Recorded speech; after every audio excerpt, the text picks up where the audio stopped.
Xoş gördük. Mən sizə bəlkə də çox adam az tanıyıram Azərbaycanda bitir. Başın ağacı bitkisi. Adi və qırmızı növü var. Qırmızı növünün başın ağacının meyvəsindən də istifadə oluna bilər.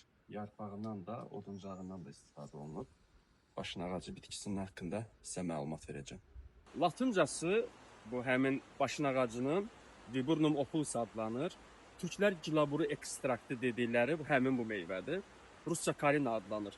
Böyrək və sidik çıxarıcı yollarının xəstəliklərində istifadə olunur.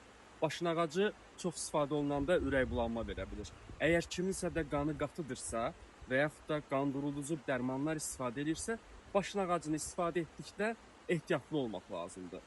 Çünki başın ağacı bəzən qanamaları kəsmək üçün də istifadə oluna bilir. Məsələn, qadınlarda uşaqlıq miomalarının yaratdığı təhlükəni aradan götürmək üçün istifadə olunur.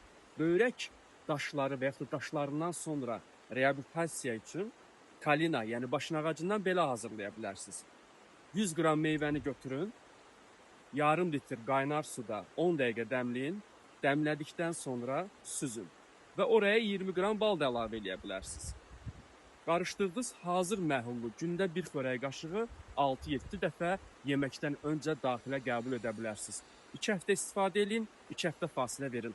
Həmçinin yarpağından da dəmləmə şəklində istifadə oluna bilir. Əvvəllərdə bəzən bu meyvələrdən sızanaqların, tez-tez çıxan sızanaqlar olan insanlar üçün ekstraktından sürtmə şəklində də istifadə oluna bilir. Kalinanın hal-hazırda meyvənin vaxtıdır. Dərib istifadə eləməyi unutmayın.